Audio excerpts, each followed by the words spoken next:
जय हिंद साथियों, मैं अनु कुमार शर्मा। जैसा कि आपका स्वागत है हमारे YouTube चैनल में।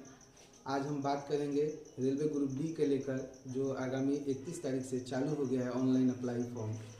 आज विशेष करके ये वीडियो बना रहा हूँ मैं CCA भाइयों के लिए, जो रेलवे में एक्ट अप्रेंटिस हैं, जिनको पता नहीं है, किसी कारणवश छोटी छोटी भूल गलतियाँ की वजह से उन लोगों का फॉर्म रिजेक्ट हो जाता है DB के समय।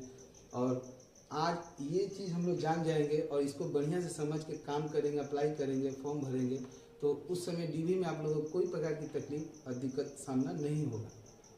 तो आइए शुरू करते हैं, जानते हैं कि रेलवे ग्रुप डी CN जो 2026 है, इसमें किन किन बातों को, मुख्य बातों को ध्यान रखना चाहिए और फॉर्म भरना चाहिए। देखिए, रेलवे ग्रुप डी ये जो है 2026 का भर्ती है और इसमें CCA वालों के लिए टोटल सीट है 4400 लगभग।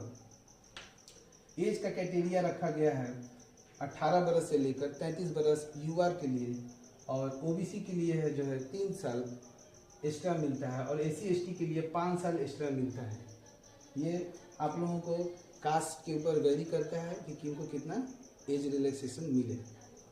अप्लाई डेट जो है ये 31 तारीख से लेकर 2 मार्च तक है, और पेमेंट का डेट है वो 4 तारीख को है लास्ट।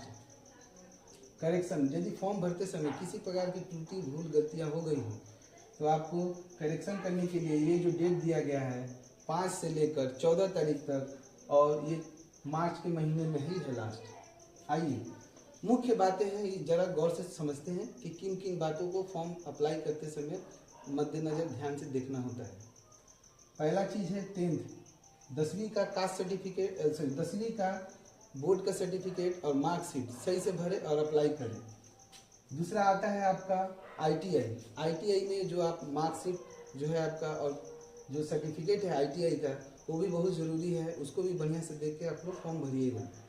उसके बाद आता है ये मुख्य बात, ये हम लोगों के लिए है, ये 3 नंबर जो मैंने बताया है कि रेलवे अप्रेंटिस जो है, जिनको बोला जाता है नेशनल अप्रेंटिस सर्टिफिकेट, जिन लोगों को मिलता है, ये मार्क्स जो है आप लोग को वेरी करता है कि फॉर्म भरते समय आप लोग यदि मार्क्स सही से नहीं भरेंगे तो DB में बाहर हो जाएंगे, और जो लोग नौकरियां भी कर रहे हैं उन लोग को भी रिजेक्ट किया गया है। आगामी आप लोग वीडियो में देख पाइएगा, मैं अपलोड कर दूंगा कि CN 2019 में कई बच्चों को नौकरी करते समय और बाद में उन लोगों का जो है marksheet, NSC marks, registration apply के समय में भूल हुआ था, जिनके वजह से उन लोगों को रजिस्ट्रेशन कैंसिल दिया गया, कैंडिडेचर रद्द करके उन लोगों को नौकरी से भी निकाला गया है कि आप लोगों ने फॉर्म भरते समय NSC मार्क्स सही से नहीं भरा हुआ। अब आते हैं चौथा नंबर, जो कास्ट सर्टिफिकेट, ये भी मायने रखता है। कास्ट सर्टिफिकेट आपको करेंट डेट में चाहिए। अभी के डेट में आपको कास्ट सर्टिफिकेट अपने SDO, तहसीलदार या DM ऑफिस कार्यालय से आप लोग कास्ट सर्टिफिकेट करंट डेट के बनवा कर ही फॉर्म में अप्लाई करिएगा। वो भी सेंट्रलाइज फॉर्मेट में होना चाहिए, स्टेट फॉर्मेट नहीं चलेगा। दूसरा बात है, आपको ये ध्यान रखना होगा 5वें नंबर कि करेंट पासपोर्ट साइज फ़ोटो आपका इसी मंथ में या पिछले मंथ में का करेंट पासपोर्ट साइज फ़ोटो होना चाहिए, वही फ़ोटो आप लोग अपलोड कीजिएगा। छठा नंबर आते हैं, जो कि ये भी फॉर्म रिजेक्ट होने का बहुत सारा कारण बनता है। देखिए, सिग्नेचर रनिंग हैंडराइटिंग में अपलोड होना चाहिए। कई ऐसे बच्चे हैं जो कि सिग्नेचर बड़े बड़े राइटिंग में लिखते हैं ऐसे, ये या मान के चलिए ऐसे भी लिख देते हैं। ऐसे बच्चों का जो राइटिंग सिग्नेचर होगा वो मान्य नहीं होगा, आगे चल के आप लोगों को रिजेक्ट कर दिया जाएगा। अब फॉर्म भर दीजिएगा, ठीक है, मगर जब आप एग्ज़ाम देने जाइएगा या सॉफ्टवेयर के जरिए आपका जो है एप्लीकेशन स्टेटस में रिजेक्ट बताएगा। इस चीज़ को ध्यान रखिएगा, ये बहुत ज़रूरी इंपॉर्टेंट बात है कि सिग्नेचर आपका रनिंग हैंड राइटिंग में होना चाहिए और अपलोड होना चाहिए। 7वां नंबर जो होता है आपका कि वैलिड फ़ोन नंबर, आपका मोबाइल नंबर जो है वैलिड होना चाहिए, नंबर सही से दीजिएगा, उसको परमानेंट चालू रहना चाहिए, ठीक ना। और उसके बाद ईमेल आईडी तो ये भी मस्ट है, इसी पे आपका सारा काम होगा। डॉक्यूमेंट वेरिफिकेशन का कॉल लेटर, ज्वाइनिंग लेटर, सारा चीज़ ईमेल के ही जरिए मिलेगा। अब आते हैं मुख्य बात कि CCA वालों के लिए फॉर्म भरने का कट ऑफ डेट क्या है? साथियों, आप लोगों को पता है, बहुत लोगों को ये बात बाद में अभी मालूम चला है और पहले भी पता होना चाहिए कि सीएम जो है 2019 में ये बहुत बड़ा इशू किया था कि सीसीए वालों का फॉर्म कट ऑफ डेट क्या है, जो कि पारा 12.2 बताता है कि फॉर्म जो है भरने के पहले 31 जनवरी 2026 से पहले आपका ट्रेनिंग कंप्लीट होना चाहिए। दूसरा बात है कि इससे पहले 31 जनवरी 2026 से पहले आपका प्रैक्टिकल भी एग्जाम कंप्लीट होना चाहिए, ठीक ना।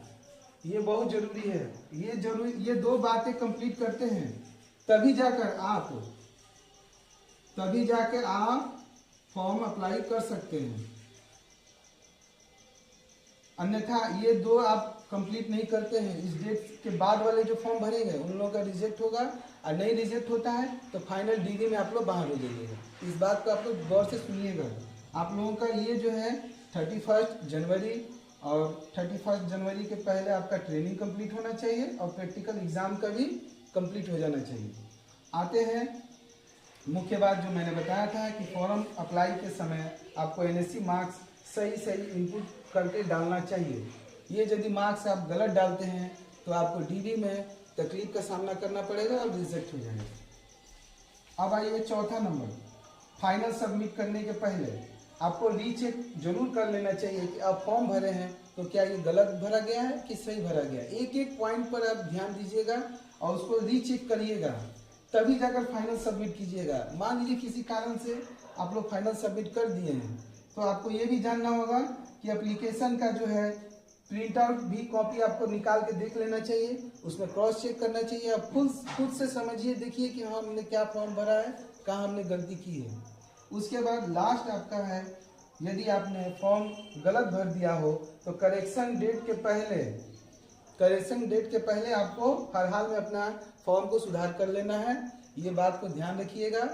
फॉर्म भरते समय गलती मत कीजिएगा और इस चैनल से जुड़े रहें। आने वाले दिन में हम लोग आपको जोन का कटअप भी बताएंगे। सही जोन में फॉर्म भरिएगा तो ही आपका सिलेक्शन हो पाएगा। ये पहला प्रायोरिटी बनता है कि आपको किस जोन में फॉर्म भरना है, किस में फाइट होगा ज़्यादा या कम, ये जानना जरूरी है।